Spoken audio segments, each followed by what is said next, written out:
अल्हम्दुलिल्लाहि वकफ़ा वसलामुन अला इबादिहिल्लज़ीना इस्तफ़ा अम्मा बाद अऊज़ु बिल्लाहि मिनश्शैतानिर्रजीम बिस्मिल्लाहिर्रहमानिर्रहीम। आज की हम इस वीडियो में बात करेंगे ख्वाब के अंदर प्याज देखना या ख्वाब के अंदर प्याज खाना। इसकी मुख्तलिफ़ ताबीरें हैं और इसकी मुख्तलिफ़ सूरतें हैं। आप हज़रात हमारे चैनल को सब्सक्राइब कर लें और बेल आइकन को प्रेस कर दें ताकि हमारी वीडियो आप तक बर वक़्त पहुँच सके। अल्लाह पाक आपको जज़ाए खैर अता फ़रमाए। हज़रत इब्न सिरीन रहमतुल्लाहि ताला अलैह ने फ़रमाया कि अगर किसी ने ख्वाब के अंदर प्याज देखे तो इस बात की दलील है कि वो माल हराम जमा करेगा। ख्वाब के अंदर अगर किसी ने प्याज देखे तो दलील है कि वो माल हराम जमा करेगा।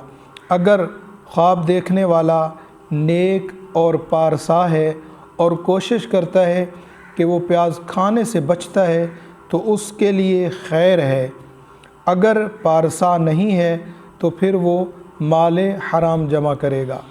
अगर ख्वाब देखने वाले ने देखा कि उसने सुर्ख प्याज देखा है या पका हुआ प्याज खाया है या देखा है तो इसकी ताबीर ये है कि वो आखिरकार माल हराम से तौबा करेगा और वो इससे बच जाएगा।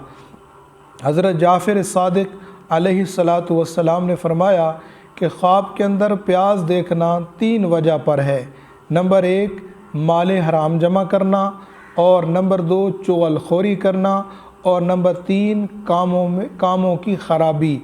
यानी अगर कोई शख्स ख्वाब में प्याज देखता है तो नंबर 1 वो माल हराम जमा करेगा, नंबर 2 वो चुगलखोरी करता रहेगा, और नंबर 3 वो जो भी काम करेगा वो काम ख़राब कर बैठेगा। कोई भी काम भलाई, अच्छाई और ठीक तरीके से अंजाम तक नहीं पहुंचाएगा।